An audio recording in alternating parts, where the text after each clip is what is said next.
Marta. Hola, buenas tardes a todos. Del Departamento de Psicosomática les damos la bienvenida. Estamos en una presentación más de nuestros ateneos clínicos. En este caso, la doctora Alejandra Álvarez nos va a presentar un caso de diabetes en un adolescente. Les cuento sobre la doctora Alejandra Álvarez, es miembro adherente de APA, IPA y FEPAL. Actualmente realiza la formación de niños, bebés, niños y adolescentes del departamento de APA. Es médica pediatra, especialista en adolescencia, trabaja en el Hospital de Agudos de Bahía Blanca, Leonidas Lucero, en el área de adolescencia. Es miembro de la comisión directiva del Centro Psicoanalítico de Bahía Blanca. Va a comentar el trabajo de la doctora Alejandra Álvarez, el doctor José Fishbein, conocido por todos, miembro titular de APA, coordinador del Departamento de Psicosomática en distintas oportunidades, expresidente de la Asociación Escuela Argentina de Psicoterapia para Graduados, ha tenido múltiples publicaciones en revistas y libros del exterior y en Argentina. Esto, por supuesto, que es algo muy abreviado, pero en general todos conocemos la trayectoria del doctor Fishbein. Bueno, entonces empezaría Alejandra con su exposición. Adelante, Alejandra. Bueno, quería primero agradecer muchísimo la oportunidad de presentar mi material clínico que me da el Departamento de Psicosomática, sobre todo a través de Victoria, que fue la convocatoria, y bueno, un placer compartir con ustedes y en especial con José.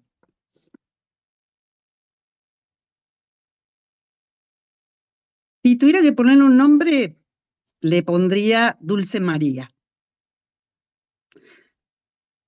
Me llega al consultorio del hospital una adolescente de 14 años, diabética, insulino dependiente, derivada por la endocrinóloga infantil del hospital por sus malos controles de glucemia durante los últimos meses de tratamiento, adjudicándole a su adolescencia la mala adherencia al mismo, ¿no? Me refiere que el caso de ella es poco común, ya que la madre, de 44 años, inicia diabetes gestando a su tercer hija, que es nuestra paciente, y su hija mayor también desarrolla la misma enfermedad a sus 22 años en la gesta de su primer hijo, que actualmente tiene 18 meses. Ni su madre ni su hermana mayor cumplen con los tratamientos médicos. María tiene diagnóstico de diabetes desde octubre de 2023 a sus 13 años. Diariamente se realiza controles de glucemia, pinchándose sus dedos antes de cada una de las 4 comidas principales. De acuerdo a los valores de glucemia, se corrige ella misma inyectándose una dosis de insulina indicada por su endocrinóloga antes de comenzar a alimentarse. Posteriormente, cuando indago sobre algún evento estresante cerca del debut, rápidamente lo asocia a un vuelco en vehículo que sufrieron con su padre, donde ella se aterroriza al pensar que puede perderlo. Y después de pensar un rato, también reflexiona que es donde empiezan los enfrentamientos con su madre. Asiste acompañada siempre a los controles médicos por el papá, que se llama José, que tiene 52 años, y es la que lo acompaña habitualmente. Bueno, su familia está compuesta por José, que es el papá, Magdalena, que es su madre, y 2 medias hermanas de parte materna de 18 y 23 años. La mayor de ellas se empareja con un hijo de 18 meses. Bueno, le pido a María que relate su día a día y me cuenta que vive con el padre desde los 5 años de vida. Sus padres tenían muchas peleas y la madre maltrataba mucho al papá, por lo que terminan separándose, y ella, con su corta edad, pide irse a vivir con el padre, no volviendo a convivir con su mamá. Me aclara que igualmente tiene libertad para visitarla a su antojo, o sea que va, viene, lo maneja ella, pero su casa es la del padre. Cuando le pregunto esto, la relación con su mamá, ya que me llama la atención que no se hace presente nunca en las consultas, Me contesta que es pésima esta relación y se angustia y se larga a llorar. Bueno, espero que se tranquilice. Le pido que solo si se siente bien continúe con el relato y me explica que la madre es una persona fría, distante, que solo piensa en ella. Y todo esto me lo cuenta con mucha congoja y por momentos con enojo. Me cuenta que cuando va a la casa de la madre, durante la semana, cuando vuelve del colegio o después de las actividades de la tarde, se va a quedarse a cenar con ella y no encuentra los alimentos adecuados para cumplir con lo que le recomiendan por su enfermedad. La madre no le prepara nada de comer y la quiere convencer de que en realidad la enfermedad está en su imaginación, que puede comer lo que quiera, que no le va a hacer daño, ofreciéndole incluso fideos, pastas rellenas e incluso golosinas. Cuando María le dice que eso no puede y se niega a comer, la madre se enoja, le grita, le dice que se las arregle entonces sola y se va a dormir, dejándola sola, ¿no? Muchas veces tiene que usar dinero de su cuenta para comprar verduras y se hace una ensalada, pero a veces, si es tarde, y se va a dormir sin cenar, con el peligro que eso implica, ¿no? Sabiendo que tiene una diabetes insulino dependiente. Bueno, acá en esta primera entrevista me pregunto un montón de cosas, ¿no? Entre ellas, si la madre es una perversa, ¿no? Me hace pensar eso la primera vez que escucho todo esto que ella cuenta. Y después también pienso, ¿no? Si la madre siente odio por haber contraído la enfermedad durante la gestación de María, capaz culpando incluso al padre porque él no tenía hijos y ella ya tenía sus 2 hijas. Luego, con la aparición de la diabetes en María y a sabiendas de su enfermedad hereditaria, a través de la desmentida y la negación de la propia enfermedad y la de su hija, calmaría su culpa original, ¿no? Estas son las cosas que voy pensando mientras la acompaño. Bueno, las 3 hermanas son de diferentes padres y María es la única que tiene un padre presente.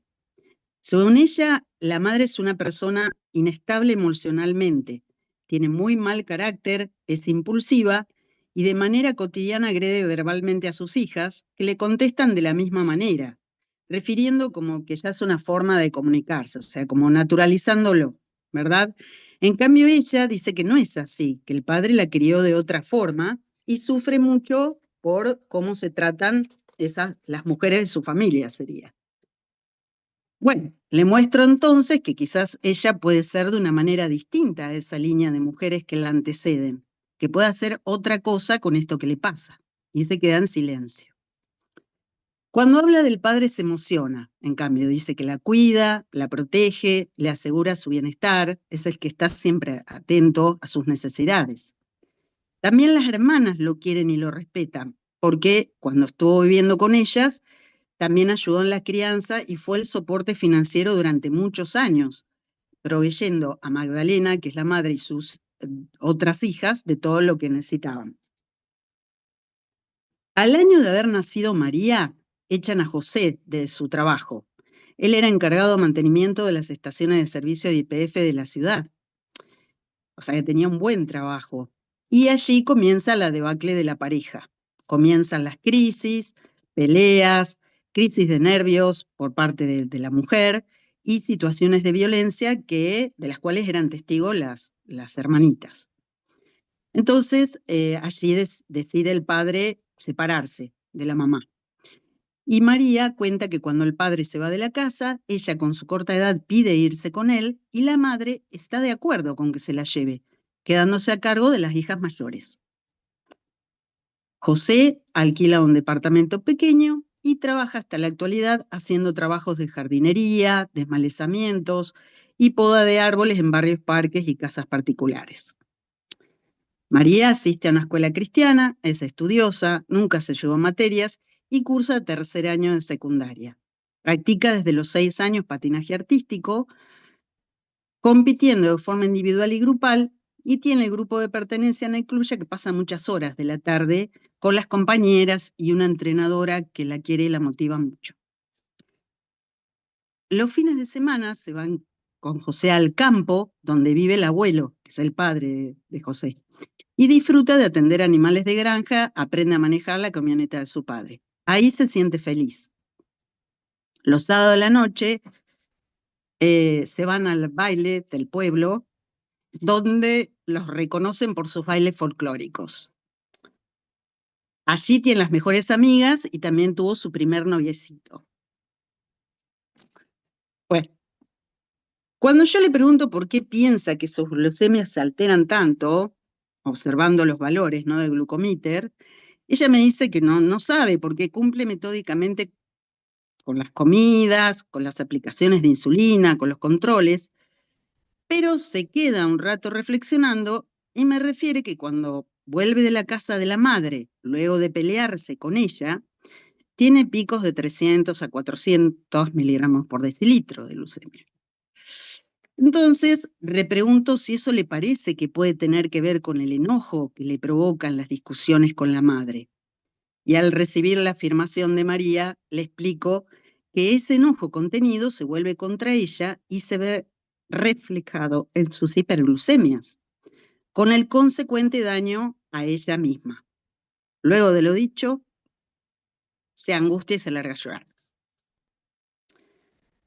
Ambas acordamos que cuando esté tan enojada con la madre, evite ir a la casa de la madre, unos días aunque sea. Luego las sesiones transcurren contándome sobre sus vínculos con compañeros, amigos, su noviecito que es de la misma edad, que es la arista más saludable de su vida. Podría decirse que allí se desarrolla como cualquier adolescente sana, usando mucho el humor al igual que el padre, para afrontar diferentes conflictos que se le presentan. Destaco esta virtud en ella y le muestro que es una buena forma de aceptar la realidad con sus cosas buenas y sus cosas malas. María, a pesar de su aspecto de niña, está muy sobreadaptada. En la casa es la encargada de limpiar, ordenar, lavar la ropa, ocuparse de la comida, ya que vive sola con el padre. Y él trabaja muchas horas para afrontar los gastos de los estudios y de su enfermedad.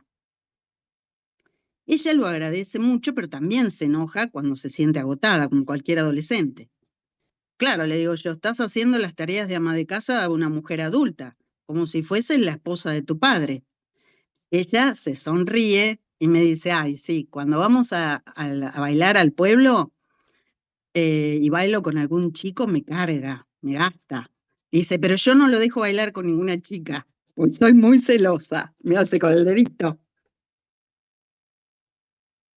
Bueno, le interpreto que su fantasía es que él es el príncipe y ella su princesa. Entonces se ríe y después le digo, pero en realidad tu papá tiene derecho a formar una nueva pareja. Entonces ella niega con la cabeza y contesta que todavía no está preparada para eso. Cambia de tema. Bueno, les cuento en una sesión, una viñeta. A fines de noviembre de 2024 cumple 15 años. Y está ilusionada porque el padre está ahorrando dinero para hacer la fiesta de 15. Le pregunto sobre cómo lo imagina. Me dice, quiero festejarlo de día en una quinta con pileta para invitar a mis amigos y toda la familia, incluso los del campo. Ah, le digo yo, un festejo de campo, como te gusta a vos. Sí, me dice. Mamá ya me tiró mala onda. Dice que ella quería hacerme una fiesta de noche con vestido largo, como lo que hacen la mayoría de las chicas. Entonces le digo, pero mamá quiere una fiesta para ella entonces, ¿no? Sí, me dice, claro. Yo creo que es porque ninguna de mis hermanas pudieron festejar los 15 y ella tampoco tuvo fiesta. Además, papá es el que viene juntando plata para mi fiesta. A mamá no le gusta nada de lo que yo elijo, pero no me importa. Yo leo como sí me importa. Le pregunto, ¿le pediste algo a mamá para el cumple? No le pedí nada. Le dije que no se preocupe porque no tiene plata. Pero, ¿sabes qué me quiere regalar? No me imagino, le digo yo. La torta. Una torta de chocolate, de crema, todo lo que yo no puedo comer. Me enojé mucho. Le dije que no quería. Yo voy a hacer la torta que hago siempre. Esto muy enojada, me dice, ¿no? Chiquita, con ingredientes para diabéticos, la que hago todos los años. Bueno, le digo yo, quizás ella está pensando en el resto de las personas, tipo para quedar bien con esa torta. Le digo, ¿y a vos te gustaría que te regale algo pensando en vos? Es que siento que nunca piensa en lo que necesito, en lo que yo quiero, solo piensa en ella. Le digo, entonces capaz que lo que pueda regalarte es su presencia en el día de tu fiesta. Ahora que decís eso, me dice, parecería que estuviera buscando pelearse todo el tiempo y después me amenaza con no ir a la fiesta. Entonces, le digo, no darle motivos sería muy bueno para que no te boicotee tu cumpleaños. Sí, me dice, porque a pesar de todo mis sueños que esté toda mi familia. Bueno, finalmente María pudo festejar su cumpleaños, salió todo bien, el padre cocinó, la madre la acompañó a comprarse ropa, le hizo la torta que ella quería y seguimos con las sesiones. Los valores de glucemia se fueron normalizando cada vez más, debiendo bajar progresivamente la dosis de insulina. Termina el colegio en noviembre, sin llevarse materias, y se prepara para presentarse en la competencia de patín de fin de año. Luego de las vacaciones de verano, retomamos las sesiones, en el hospital todo esto, ¿no? Y me cuenta un hecho aberrante. Le toca pasar la fiesta de fin de año con la madre, sola, las dos. Sus hermanas se van con la familia de sus respectivas parejas y su padre se va al campo también con la de él. Magdalena, que es la mamá, toma alcohol en exceso y comienza a pelearse con unos vecinos porque festejaban con la música muy alta. Sale y se pone a insultarlos, decirle improperios. Entonces la gente empieza a gritar y empezaron a tirarle piedras. Al no poder calmar a la madre y meterla dentro de la casa, me cuenta ella, que se desespera y decide llamar a la policía, ante las amenazas de los vecinos de que la iban a moler a golpes. De esa, de esa manera, la situación, o sea, viene la policía y la situación no pasa a mayores. ¿Sí? Entonces, hablamos que en esta situación, ella se convierte en la madre de su propia madre, que la cuida de sus desbordes, pero que eso es mucha carga para un adolescente de su corta edad, que su madre necesita ayuda y los adultos son los responsables de ello. Le pido entonces permiso para tener una entrevista con el padre para hablar de esta situación, ¿no?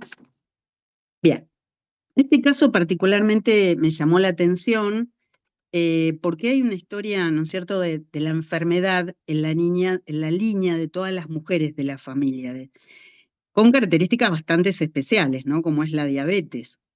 Esto pienso que puede marcar mucho los vínculos, como ya fuimos viendo, que ya de por sí son difíciles entre madres e hijas. Y bueno, me surgieron muchas preguntas, ¿no? Pensaba que sabemos que las enfermedades psicosomáticas tienen que ver con defensas organizadas que utiliza el yo, como es el caso de la decisión entre el psique y soma, ¿no? Y que este mecanismo implica una regresión que tiende a la pérdida de la integración del individuo, como que sería el negativo de la progresión hacia la integración del psique-soma en el desarrollo normal, como diría Winnicott. Entonces me hago estas preguntas. ¿Podrían estos mecanismos también heredarse, como la propia diabetes? Y la otra, que me parece importantísima, es si podrían las intervenciones del psicoanálisis poder torcer este mecanismo y crear o armar nuevos psiquismos en la psiquis. Bueno, gracias por dejarme presentar el material. Y Muchísimas, ahora lo vamos a disfrutar a José, seguro. muchísimas gracias, Alejandra. Realmente un caso muy, muy impactante. Bueno, José, tenés la palabra.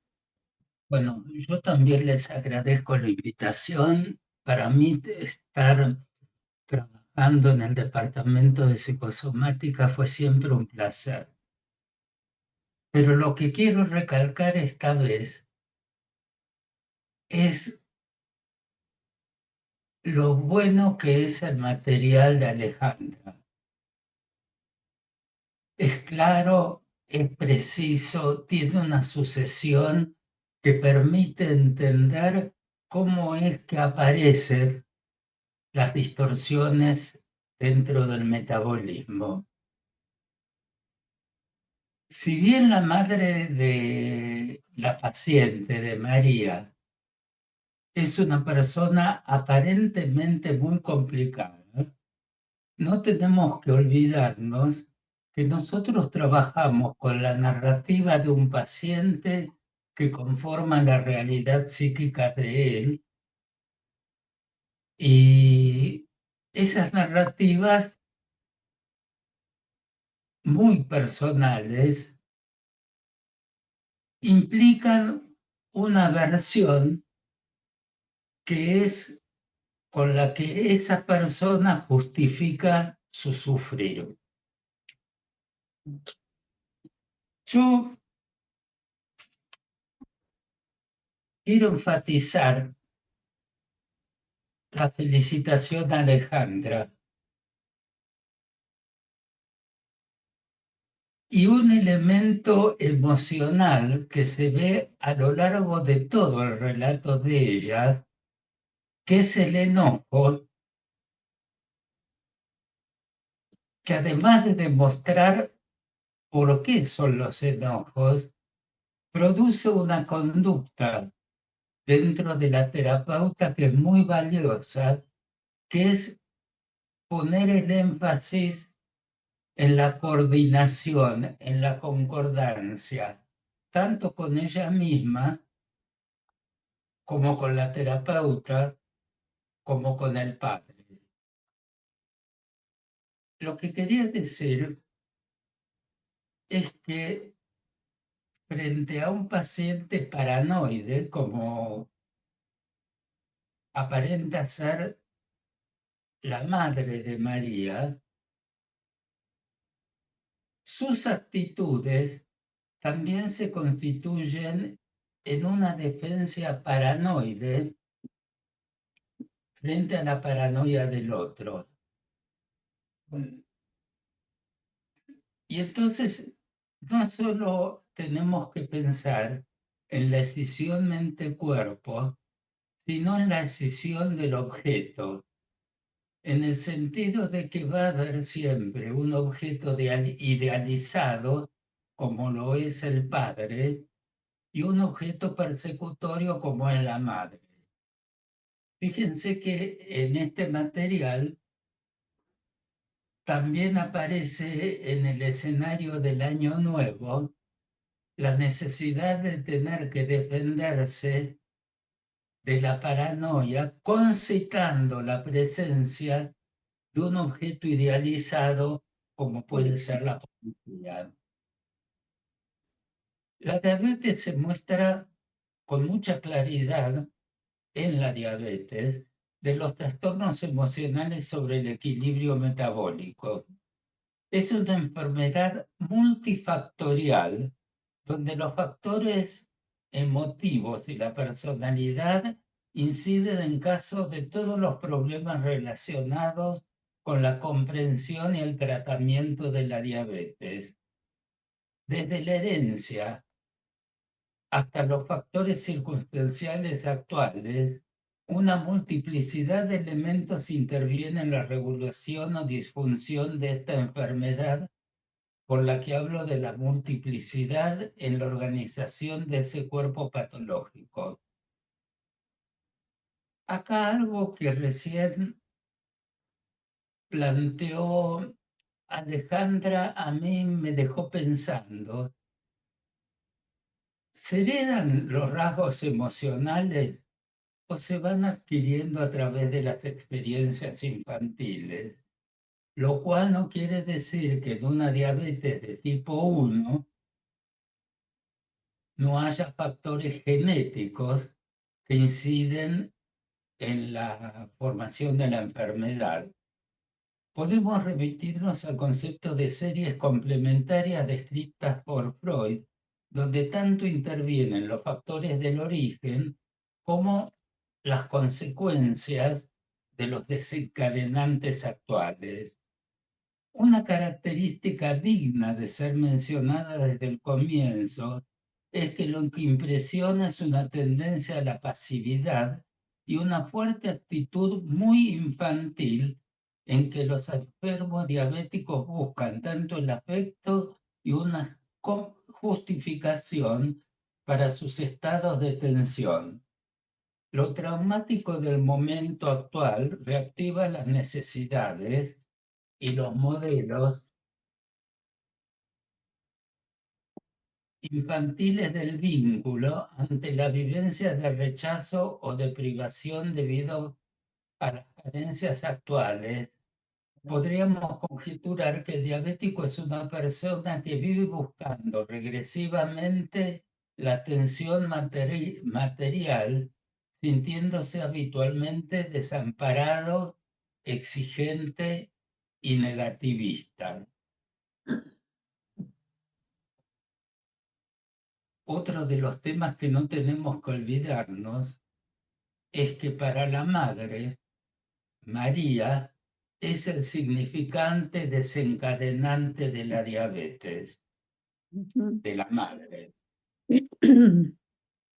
El diabético busca insistentemente a alguien que lo ayude a resolver las distorsiones del metabolismo de la glucosa, pero al mismo tiempo expresa su hostilidad por esta dependencia con un olvido o abandono de las ideas que este otro le ha dado para regular la dieta de la glucosa, expresando de esta manera su hostilidad con humillación y necesidad de agredir por la conciencia de sus estados de dependencia.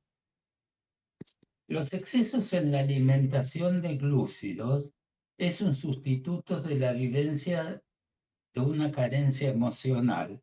Por ejemplo, la ingestión excesiva de dulces está frente a una vivencia de sus faltas. El diabético es una persona que con una fijación oral pasiva se expresa en la perpetuación de una inmadurez preexistente y fomentan que fomentan la regresión a través de la ingestión de alimentos. Es decir, que las modificaciones en los niveles de azúcar en sangre o en orina manifiestan una inmadurez preexistente y una tendencia a la regresión donde el alimento glucosado está en el lugar de la vivencia de una carencia emocional materna que trata de sustituir por la ingestión de alimentos dulces. Los factores emocionales intervienen definitivamente en la regulación de la alimentación del diabético.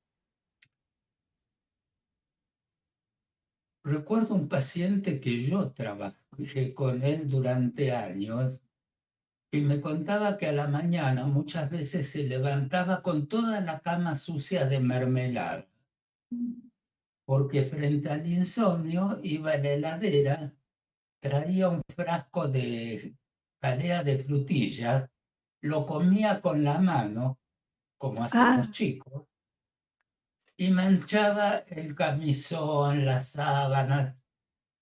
Después se quedaba dormido, pero a la mañana descubría esa actuación alimentaria que era imposible de frenar.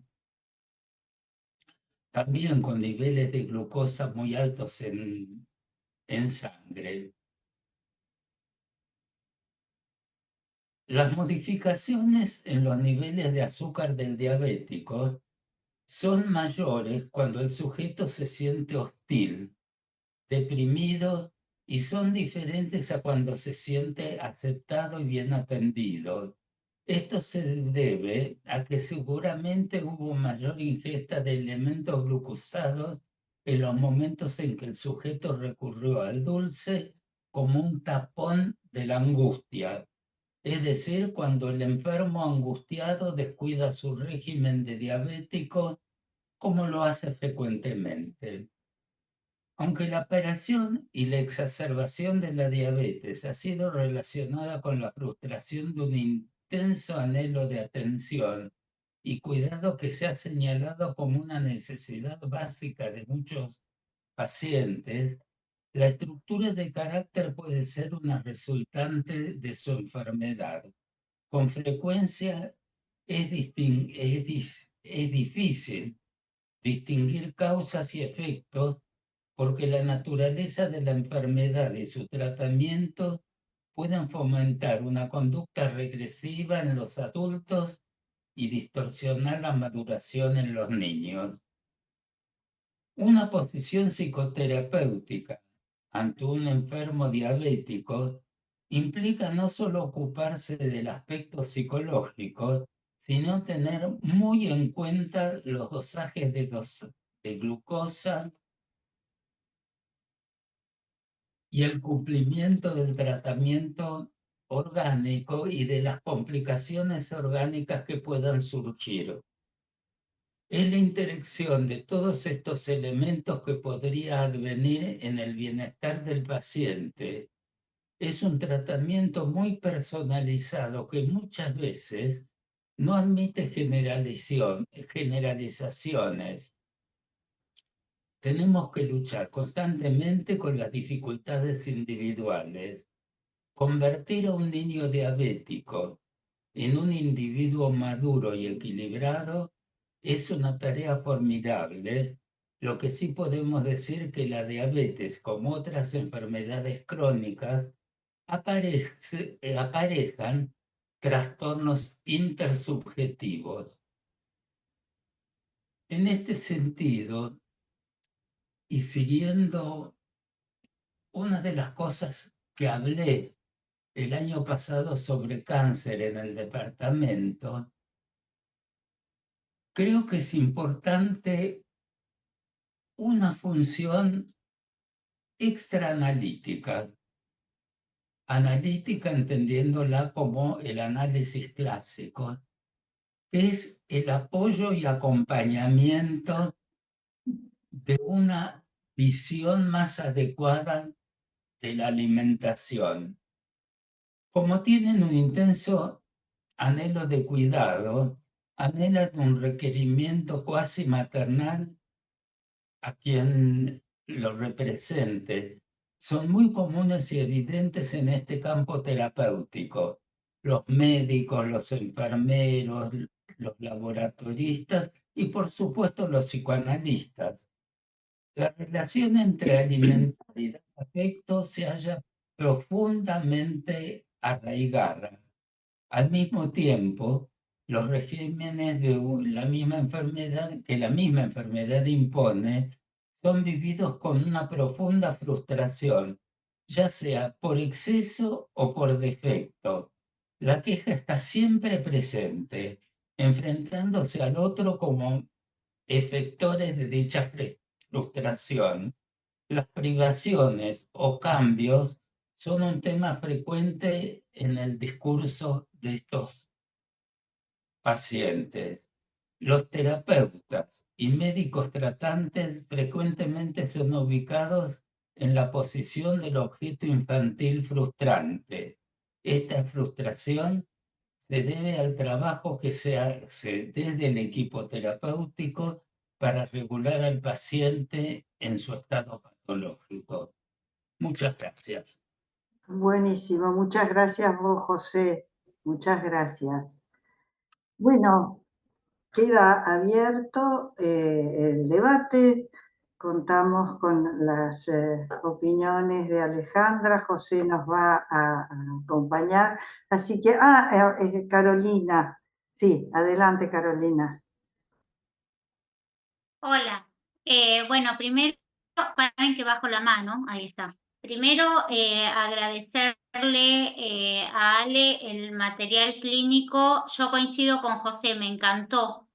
Me encantó y en general toda la gente que presenta material clínico me parece muy generosa porque queda como muy expuesto el trabajo de uno y bueno, y es valiente también. Como siempre, José impecable. Yo quería hacer 2 preguntas y algún comentario. La primera pregunta es, ¿qué edad tenía ella cuando los papás se separaron? Y la segunda, un poco escuchando a José, yo tenía una idea diferente en cuanto al cuidado. Yo entendí que esta paciente era bastante rigurosa en su cuidado y que los valores alterados de glucemias tenían, digamos, más que ver con un factor emocional que con rebeldía, digamos, más como un síntoma de lo que le estaba pasando que eso. Esas son las preguntas. No sé si me querés contestar, Ale, y después comento, así también doy lugar a otros. Tengo algunas ideas. Sí, cómo no. Ella tenía 5 años, por eso decía que a tan cortita edad ella pudo decidir irse con el padre y la madre la deja ir, a pesar de su edad, ¿no? Y después lo otro que me decías es justamente como lo pensaste, o sea, ella realmente cumplía con todo, porque la endocrinóloga la manda diciendo, no, que vaya a adolescencia, porque no cumple, porque es adolescente, es rebeldía, no se debe inyectar. No, realmente ella cumplía, traía todos los controles, cómo se controlaba, cómo se inyectaba, y bueno, por eso yo le preguntaba a ella qué cosas pensaba ella que podían, bueno, y bueno, saltó esto de que cuando volvía de la casa de la madre, después de los enojos, ahí es donde tenía los mayores valores de glucemia, o sea, casi 4 gramos, a veces lo internamos con eso. Pero eran de repente esos valores. O sea, a la mañana estaba bárbaro, tenía buen control, volvía de la madre con los valores altísimos. Y por supuesto se tenía que corregir con más insulina. Claro. Bien. Bueno, pensaba, claro, había entendido eso, porque parece más, digamos, más falso self que rebelde, o me daba esa sensación. Pensaba que algunas cosas que me encantó el título y coincido en el Dulce María, porque en este corto relato uno termina queriéndola. Pensaba que tiene algunas cuestiones de muy buen pronóstico. Por ejemplo, esto de haber decidido ir a vivir con el papá, me parece que de alguna manera sale de ese linaje, digamos, femenino y encuentra en la terceridad del padre un poco la salida y el sostener el tratamiento, porque entiendo que esto es en el hospital, con lo cual supongo que los recursos, digamos, en general no deben ser muy altos y eso me parece importante. Pensaba también que el debut de ella tiene que ver con este accidente y digo, ¿cuánto habrá influenciado el hecho de, ella dice, mi miedo es que mi papá se muera, el quedar como a merced de, digamos, de la madre, como si hubiese algo de identificación, ¿no? Con esto. Y, espera que tenía anotado. Y después lo que decía José de esto del componente genético, pensaba que hoy con la epigenética sabemos que digamos que uno puede tener la genética, pero que hay ciertas situaciones que van a favorecer o no cierta expresión. Y coincido con este odio probable de la madre como culpable de su propia enfermedad. Bueno, eso por ahora. Gracias, Carolina. Ahí está Adela. Sí. ¿Querés contestar primero, José, y luego yo? Quiero hacer un agregado. Sí, dale, después sigo. Es una duda que yo tengo. ¿Puede un niño de 5 años tomar una decisión en torno a un conflicto matrimonial? o es más una actuación de tipo edípico, salvándose de un objeto que la acusa de haberla enfermado.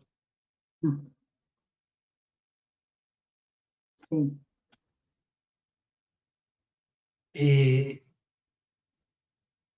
La descripción que hace Carolina me parece más adecuada para un niño de mayor edad, no para un niño de 5 años que está transcurriendo la fase edípica.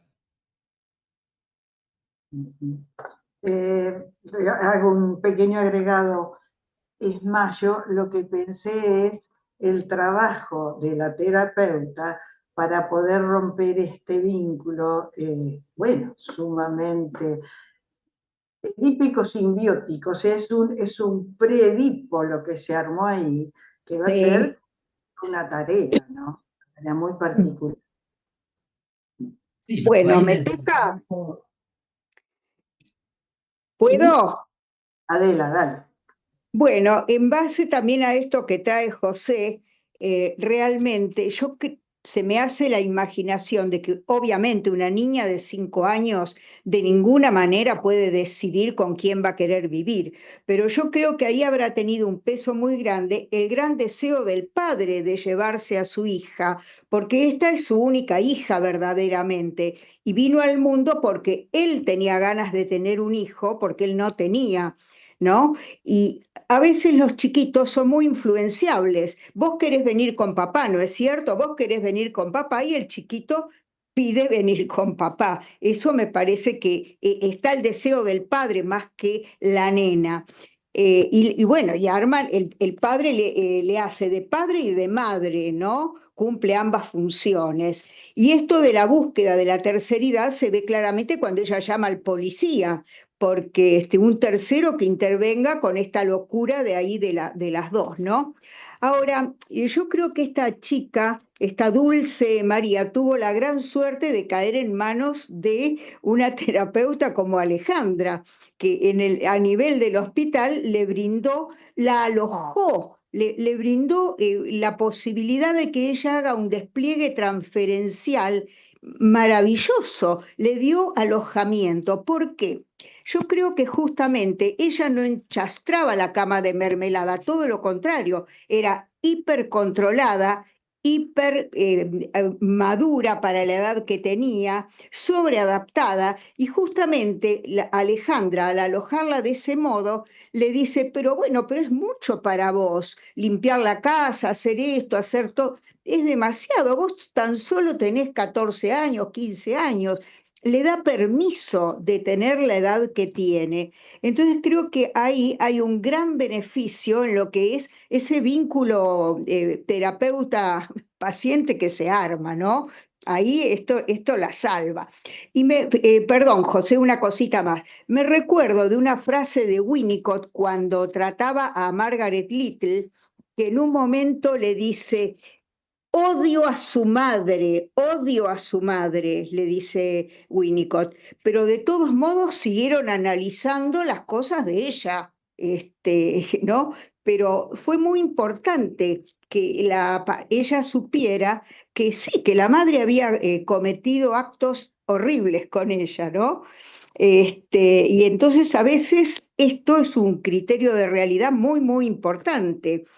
Cuando Alejandra le dice, bueno, papá también tiene derecho a elegir una mujer, la mujer de papá no vas a ser vos siempre. Y ella dice, bueno, sí, pero más adelante, todavía no, acepto.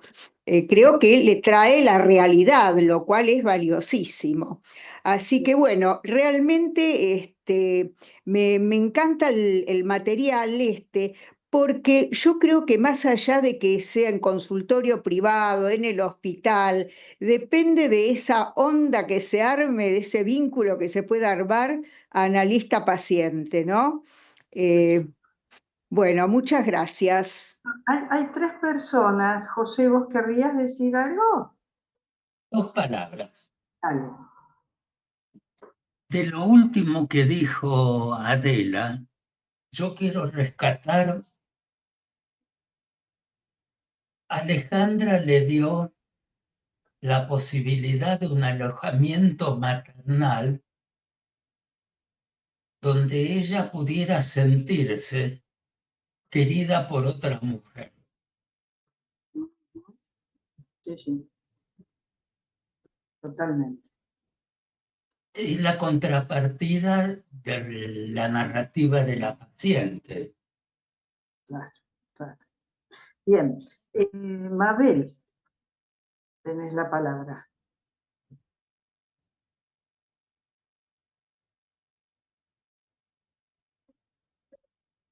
¿Dónde está Mabel? Tenés silenciado. No se escucha, Mabel. Igual me parece que estaba Daniel antes, Martita. Estaba primero Daniel. Bueno, entonces espera un segundo. Mientras... Bueno, vuelvo a silenciar ahora. No, entonces dejémosla a Mabel. Adelante, Mabel, adelante. Daniel es de la casa. Bueno, gracias. Y muchas gracias a Alejandra y a José, excelente el caso. Creo que esto, ¿no? Que estaban hablando recién es lo fundamental, que Alejandra le dio ese lugar de maternar, ¿no? Como decía Victoria también. Yo acá no escucho o no escuchaba, digamos, el lugar de niña de María, ¿no? Desde la madre. Más bien la madre parece una niña, que es lo que le dice Alejandra, pero me parece que tu mamá quiere una fiesta. Cuando María le dice, nunca piensa en lo que necesito, y Alejandra sí la escucha, y Alejandra le dice esto, ¿no? Y creo que ese es el lugar, ¿no? Lo importante de la contención y de la transferencia, lo que se hablaba recién, ¿no? Que aquello que la mamá no pudo hacer, por eso evidentemente hay toda una línea, según escuché, creo que es desde la línea de las mujeres, de la línea materna, donde hay madres muy carentes, madres que son niñitas en realidad, y parece que estas mamás, digamos, no pueden ser mamá contenedoras, mamá afectivas, por eso le faltan las dulzuras justamente de la mamá, ¿no? Son mamás que enojosas, que son muy amargas, diría, ¿no?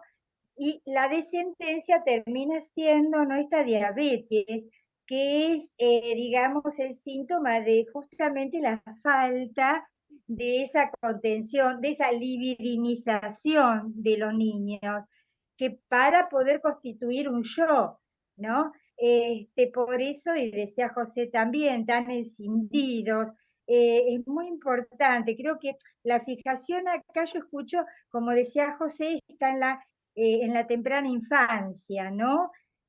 Donde allí no pudo ser, digamos, la descendencia al niño, poder ser criado, poder crecer, poder ser libidinizado, poder ser, digamos, no solo alimentado materialmente, sino también libidinizado, ¿no? Yo creo que por eso es tan importante cómo lleva Alejandra la escucha y que ella se pregunta, ¿no? Si estas intervenciones, y es que justamente, ¿no? En estos casos donde no hay madres contenedoras, es en la transferencia del consultorio donde puede, digamos, constituirse su yo, pueden crecer, pueden ser, digamos, diferenciarse de esas generaciones que las precedieron. Así que bueno, me encantó el caso y bueno, la felicito y me encantó porque va a salir esta chica, está contenida. Yo la escucho a Alejandra en esa contención y que a través ¿no? de la transferencia en el consultorio, porque una de las preguntas creo que era esa, según entendí la de Alejandra, ¿no? Bueno, muchas gracias. Gracias, Mabel. Le damos lugar a Daniel.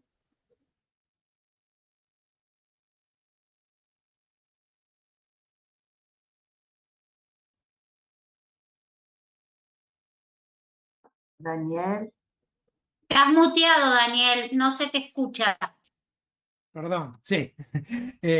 Buenas tardes. Bueno, en principio quiero agradecer a Alejandra también en la presentación de un caso que me parece súper interesante y que muestra lo decisivo que puede ser una consulta terapéutica a tiempo, eh, fundamentalmente en casos como, pienso a este caso, como un caso en realidad grave, eh, pero con buen pronóstico a partir del comienzo de la terapia.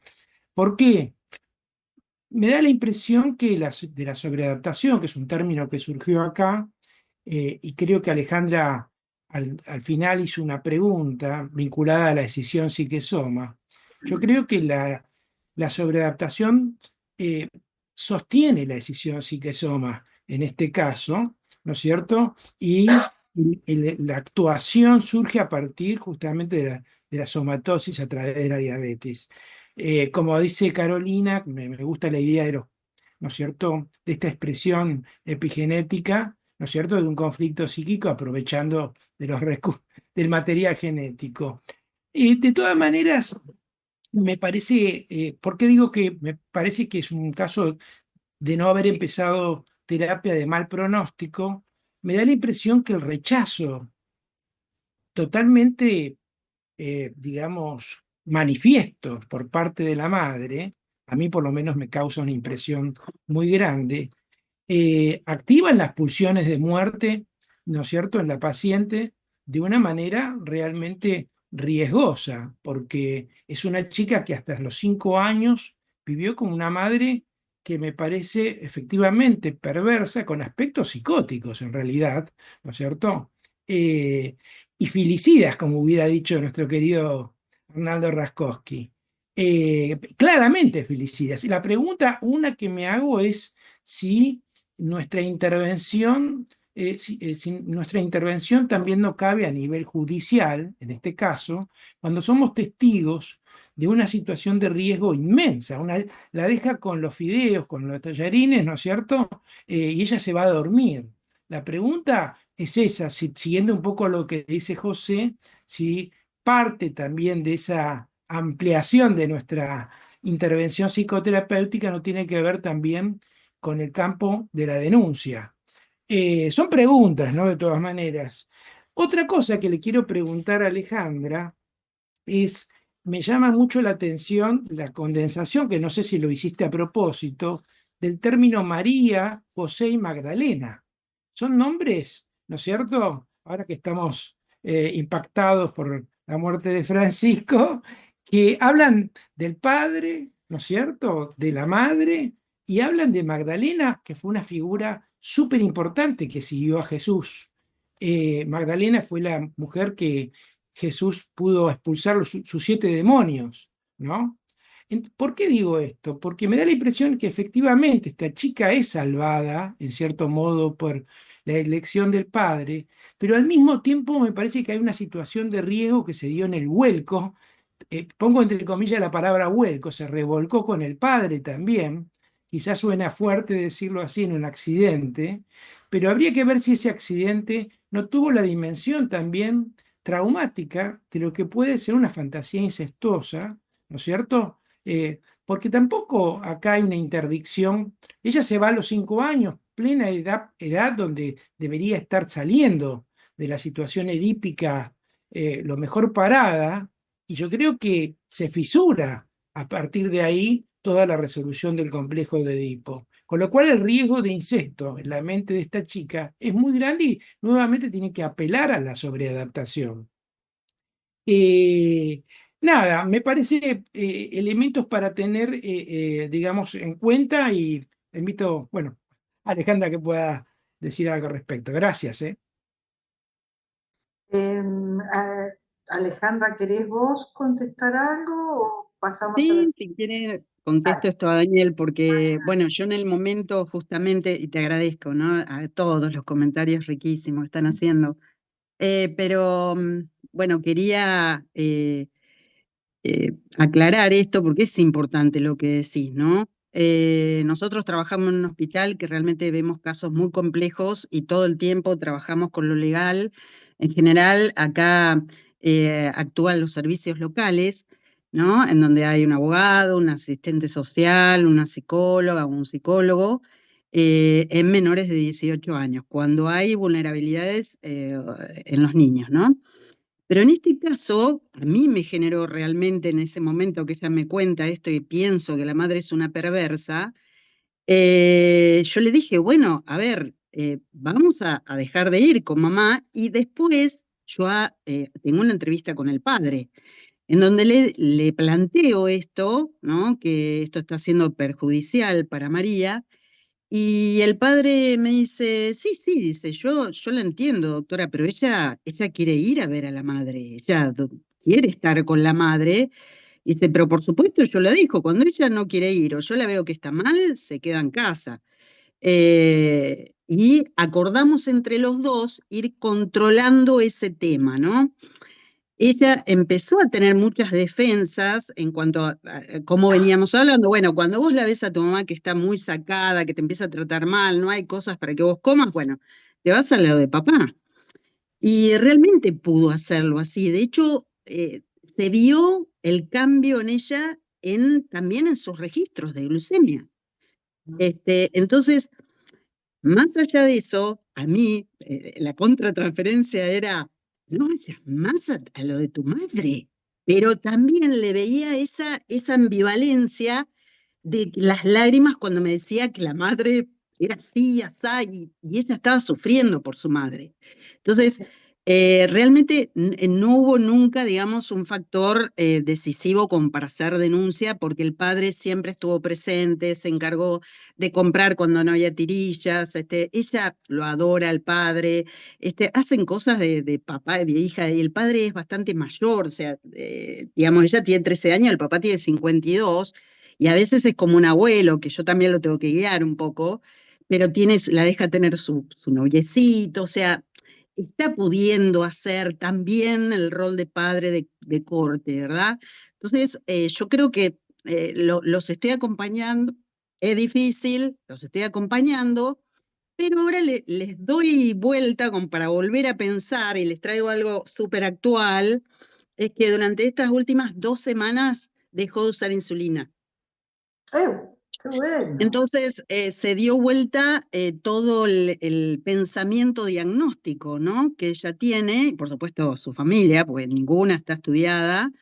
Ahora la endocrinóloga la va a enviar a Buenos Aires para hacer el estudio genético, pero igualmente ella me decía que es un caso rarísimo, porque en los casos de, ella pensaba que era una diabetes tipo 1, la endocrinóloga está tratada de esa manera desde hace 2 a 3 años, con una buena adherencia, bueno, todo lo que ustedes ya fueron viendo, pero es raro que empiece a mejorar y de repente no tenga que usar insulina, ¿no? Entonces, la impresión diagnóstica es que puede ser un tipo bastante raro de diabetes, que se llama MODY, ¿verdad? Que es más una diabetes tipo 2, pero ahora me decía, es rarísimo porque en general empiezan con niveles muy altos de glucemia, hay que aplicar insulina y es raro que vaya mejorando. En general es al revés, o sea, va empeorando, ¿no? Con el tiempo, incluso con bastantes complicaciones de la diabetes crónica. Por eso este caso tiene esto paradójico, que incluso hace pensar desde la medicina, ¿no? ¿Qué está pasando? Así que bueno, les tiro eso nuevo también. Por supuesto, claramente sé que no soy yo la que la curo. Nada que ver, ¿no? Pero en esto que hablaba José de lo multifactorial, cómo todas estas intervenciones que quizás en ella hicieron un cambio de posición, que claramente se vio el cambio, no sé si puede tener que ver, si no. Tuvimos un problema otra vez con la madre porque la madre no quiere dar datos, no quiere darle los datos de cuando, de un montón de cosas, ¿no? De los familiares de ella. Entonces la nena también se angustia porque tiene que llevar todos esos datos a Buenos Aires. Y bueno, estamos ahí tratando de acompañarla y de ayudarla, pero está muy contenta que no se tiene que estar pinchando cada rato. Eso le cambia la vida, total. ¡Qué bueno! Genial. Bueno, ahora Ana Cigarroa. Tenés la palabra, Ana, desmuteate. Bueno, ¿cómo están todos? Bueno, primero felicitar la presentación. Realmente, Alejandra, me pareció muy bueno y por supuesto el comentario de José, muy interesante. Bueno, realmente me sentí identificada, ¿no? Con tu presentación, como terapeuta en un ámbito hospitalario. Creo que, es decir, se puede establecer una transferencia intensa y un tratamiento como el que estás llevando a cabo, sin duda con mucha contención y holding, y creo que, bueno, no sé cómo serán en tu servicio las modalidades en cuanto al encuadre, pero supongo que podrás continuar además del tiempo establecido. Yo estuve muchos años trabajando en un hospital Fernández y entiendo que hay una serie de situaciones que creo que son favorables para que un terapeuta pueda trabajar, primero que sos pediatra, ¿no? Pero además todo lo que puede darse en el ámbito hospitalario por la contención que el terapeuta tiene. En cuanto al equipo, por esto que te preguntaba recién Daniel, en cuanto a un equipo que te pueda dar un aporte en cuanto a lo legal, y también tu diálogo con la endocrinóloga, con las pediatras, con todo el equipo médico asistencial. Creo que para tratar un paciente con patologías orgánicas graves o con diferentes patologías psicosomáticas, yo siempre insisto en lo importante que es poder ejercer la interdisciplina, ¿no? Es decir, poder tener un diálogo con los médicos. En este caso, para vos esto es mucho más fácil porque vos sos médica y sos pediatra, y podés a lo mejor establecer ese diálogo tan importante del psicoanalista con los médicos. Lo haces más espontáneamente porque tenés experiencia, ¿no? Pero creo que lo importante es este tratamiento que estás llevando a cabo. Sin duda, yo le veo un buen pronóstico y acuerdo con todos los comentarios que hicieron mis colegas. Me refiero al aspecto psicoanalítico, ¿no? El riesgo del posible incesto, pero con un papá que está muy ubicado, más que nada en el lugar de abuelo, como dijeron, ¿no? Y es una niña muy sobreadaptada. Si no supiéramos la edad, yo no imaginaría que tiene 13 años, ¿no es cierto? Entonces creo que vos estás también apuntando a esto, que es ubicarla en el lugar de niña que es, ¿no? No, porque hace un enorme esfuerzo. Está cumpliendo con un rol de esposa del padre, entre comillas, ¿no? De ama de casa y también de madre de su propia madre, cuando la cuida, cuando llama a la policía, ¿no? Y evita que se genere un desborde.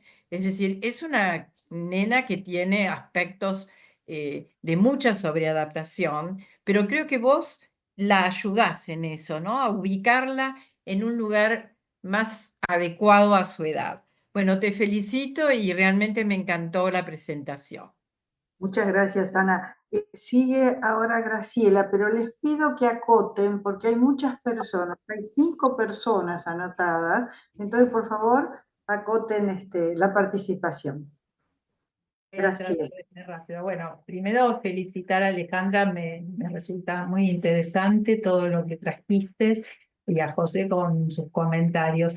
Yo pensaba que, bueno, que esta paciente tuvo mucha suerte de encontrarla a Alejandra, que es alguien bueno, que le da lo que no ha obtenido de su madre, ¿no? La madre no le da nada y cuando a mí me causó lo de la torta, ¿no? Como que esa torta es como una bomba, y cómo vos, Alejandra, le diste los elementos para que ella pueda manejar esta situación. Entonces, me parece muy interesante esto, y cómo vos le vas dando elementos para que ella vaya pudiendo dar representación a esto, ¿no? Que aparece continuamente en el cuerpo. Coincido con todos que tiene un muy buen pronóstico, pero un buen pronóstico porque, bueno, porque está muy bien acompañada. Y también pensaba en lo del accidente, ¿no? Que a través del accidente también de alguna manera es darle una figurabilidad a esta situación, ¿no? Bueno, de nuevo los felicito a todos. Bien, Le voy a dar el lugar a personas que no han hablado todavía. Después habilito a Carolina y Mabel. Ahora estaría Nila y después Melissa. Nila. Gracias, Marta. Muchas felicitaciones a Ale. Me gusta mucho la presentación como la hiciste y muy interesante el acompañamiento terapéutico de la paciente. Como siempre, los comentarios de José. Les voy a contar que yo, algo que pensé en relación a los nombres propios. Ya sea que sean estos los nombres o que los hayas inventado, Ale, lo primero que me impactó fue el principio. Vos dijiste, lo titulé Dulce María. Entonces, a mí me hizo recordar una canción italiana que se llama así y que Dulce María o Dulcísima María se le dice en el cristianismo a la Virgen María. Después contaste que iba a una escuela cristiana, ¿no? Pero lo segundo que me impactó es que el padre se llamaba José, así como dijo Daniel, ¿no? Y cuando les cuento que la madre es Magdalena, también pensé en ese personaje bíblico, y en la mujer apedreada, que es Magdalena, justamente, ¿no? Y resulta que acá recibe piedras porque se descontrola, y los vecinos le tiran piedras. Me pareció muy significativo. Por lo tanto, creo que eso también, como decía José, remite a una cuestión de conflicto edípico. José y María están en una armonía, digamos, y esta mamá Magdalena que se vuelve tan persecutoria y difícil. ¿Y sabes qué te quería preguntar, Ale? Si así como tuviste entrevistas con el papá, pudiste tener entrevistas con la mamá o qué pasó al respecto. Nunca se acercó la madre al hospital a acompañarla en ningún momento. Ni Y ante convocada, el por pedido, ejemplo, sí, eso. sí, ante el pedido no, nunca puede, porque ella tiene que trabajar. Tremendo. Bueno, gracias. Bien, entonces Melissa. Bueno, hola a todos. Bueno, gracias, Ale, por la presentación clínica tan linda, tan clara, como dijo José. Gracias, José, también por los comentarios. A mí en lo personal me ayuda muchísimo porque tengo una pacientita de más o menos la misma edad, con el mismo diagnóstico, y por momentos uno se encuentra en una encrucijada de qué voy a hacer, ¿no? Empiezan a subir las glucemias, tenés que contactarte con los médicos tratantes, y bueno, y ordenar un poco también lo que es el ámbito familiar, esto de acompañar, vos decías, bueno, ordenar, ¿no? A esta mamá. Algo que anoté es que la madre le ofrece alimentos dulces, ¿no? Yo decía, alimentos que son veneno para ella, ¿no? O sea, la madre la envenena. Y si ella no accede, ¿no? Como si fuera, ahora me viene la imagen de la manzana de Blancanieves, ¿no? O sea, y si ella no accede, la abandona y la deja huérfana, ¿no? Entonces es como que ¿cuál es la salida mejor? O sea, o envenenada o huérfana, ¿no? Está en esa encrucijada tu paciente. Y ella, bueno, apela, ¿no? A la presencia de esta mamá y la necesita, por supuesto, porque está creciendo y necesita a su madre. Entonces, coincido con lo que dijeron todos, ¿no? De que le estás ofreciendo la posibilidad de tener una madre lo suficientemente buena que la ayude a alimentarse, ¿no? De otra manera. Creo que la adolescencia es una otra oportunidad, ¿no? De poder armar algo de ese psiquismo que no se pudo armar en esa primera infancia. Entonces, no se puede, creo que yo apuesto a eso, que la acompañe. Y saben esto que comentó Mel, la enojosa, amargada, y después, bueno, estos picos de glucemia, que vos decís, por ahí el mismo día, a la mañana estaba bien, y a la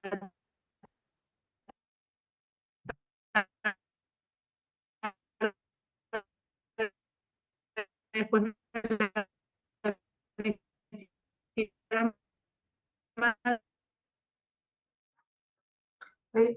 Se está cortando mucho, no sé si el resto escucha ese. Sí, se corta.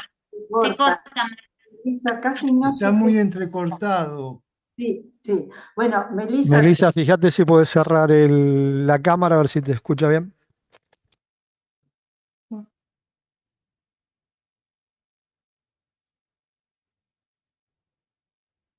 ahora, pero está muteado también, tendrías que abrir el micrófono. No, quedó congelado, me parece, ¿no es cierto? Bueno, Sí, Melissa, está congelado. ahí Ahí está, volvió, me parece. está por... Perdón, sí, no sé hasta dónde, porque vi que perdí internet en un momento y yo estaba hablando. Ajá. Bueno, pero eso, quería agradecerte y bueno, y que sigas trabajando así porque, bueno, es la manera que tenemos los analistas, ¿no? de ayudar y sembrar, ¿no? Esta pulsión de vida en pacientes que tienen un pronóstico muy desfavorable. Bárbaro, gracias Carolina. Ahora estaría, no. Guido estaba levantando la mano que no participó, me Gracias, parece, Carolina. ¿no? Yo no le- Guido, ¿vos querías hablar? Bueno, ¿puedo decir algo ahora? Dale. Ah, no, lo que estuve pensando respecto a, primero agradecerle a Alejandra la presentación de este caso que nos estimula a pensar a todos, ¿no? Y respecto a esa incongruencia que era insulino dependiente y de repente llama la atención desde la fisiología que no necesita más, había pensado si se podría pensar que esta sobreadaptación con esta, como define Lieberman, que es como un exceso de cordura, que entonces ella no puede tirar la bronca, el enojo. Entonces me acordé de un concepto de los destinos de la pulsión. Acá hay una transformación en lo contrario y una vuelta contra sí mismo que produce la hiperglucemia.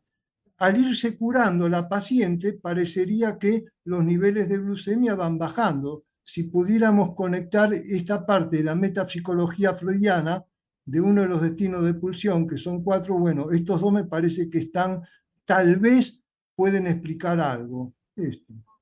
Bien, gracias Guido. Carolina. Bueno, yo iba a hacer dos chistes que quedan fuera del lugar porque hay que esperar el turno acá, que es lo que no nos permite por ahí la presencialidad. Los dos chistes eran, primero, cuando dijo 50 y pico, que padre abuelo, chicos, no, es joven todavía 50 y pico. Y segundo, que haciendo un poco el juego de esto que dijo Dani y después retomó Nila, yo pensé, María y José, y revivieron los islotes del Langerham, si hay insulina de vuelta aparece, ¿no? Pensé algo, en realidad es un chiste en lo que estoy haciendo, pero bueno, dejo el lugar a Mabel y... Mabel, adelante. Bueno, yo quería preguntarle lo mismo que trajo Nila, si había sido entrevistada la mamá, pensando, ¿no? Esto que decía, que la mamá es esa pequeña polimorfa, que por eso dicen ahora es perverso porque es un adulto. Pero generalmente estas mamás que no han sido escuchadas, porque viene de generación en generación, según entendí, esta patología, muchas veces atacan el tratamiento. Entonces se me ocurría pensar a ver si había de alguna manera de poder citar a esta mamá, que sería importante, o sea, darle un lugar y escucharla qué le pasó a esta mamá. Porque así, de esa manera, muchas veces estos padres dejan de atacar, porque ellos como niñitos fueron escuchados que nunca antes habían sido escuchados. Más allá de eso, que a veces, si esto no se trata, o sea, se trata de acercar a esta mamá, a veces ellos van a la justicia y denuncian que no, que va mal el tratamiento, bueno, en fin, un montón de cosas para atacar el tratamiento porque es un niñito envidioso, celoso, que quieren ellos, ¿no? Ser escuchados. Se me ocurría esto, ¿no? Quizás ver de qué manera esta mamá pueda venir y quizás hablándolo con María y decirle, mira María, antes que sería importante escuchar a tu mamá, a lo mejor ella también le dice, mamá, no sé, buscar alguna manera o charlarlo con María, a ver quizás cómo se puede traer a esta mamá. Eso me parecía como para proteger un poco el espacio, ¿no? Que va tan bien. Bueno, Ah, muchas gracias. gracias. Bueno, ¿querés, José, vos hacer algún comentario? No. Alejandra, en todo caso, hace un cierre porque, bueno, no hay más preguntas, salvo que alguien desee. No hay más preguntas, entonces, bueno, Alejandra, que querés hacer un cierre. Bueno, no, agradezco muchísimo, muchísimo, les vuelvo a decir, poder dejarme presentar el material. Por supuesto, fui tomando anotaciones de todos los aportes que hicieron, eh, que sirven. Tomo, aunque me va a costar, pero tomo esto de tratar de citar a la madre, a ver de alguna manera para que se acerque. Va a ser difícil que venga, pero bueno, vamos a hacer el intento. Y bueno, seguir trabajando, por supuesto, y pensando, ¿no es cierto? ¿Cómo ayuda a pensar? Y esto que decía Ana, con los casos tan complejos, poder trabajar en equipo y en grupo y tener estos espacios para compartir siempre son sumamente valiosos. Y bueno, y festejemos por eso. Muchísimas gracias, José Fishbein. La verdad que hermosa el comentario que hiciste y todos los aportes que trajiste.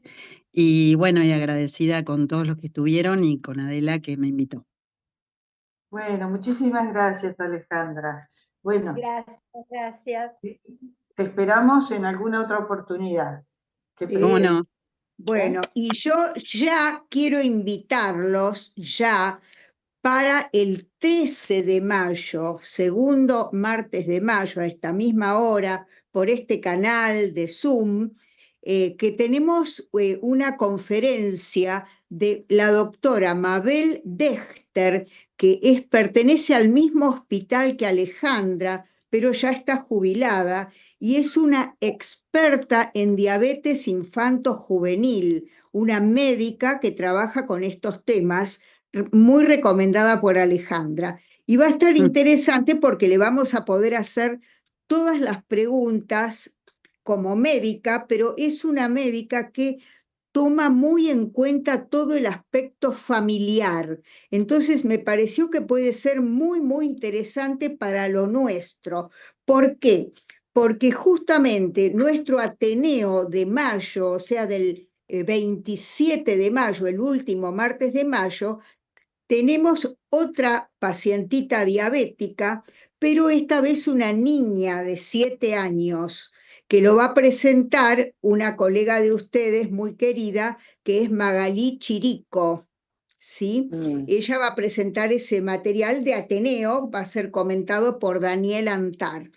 Entonces, en el espacio nuestro de psicosomática hoy, del martes 13, allí vamos a escuchar a la doctora Mabel Dechter.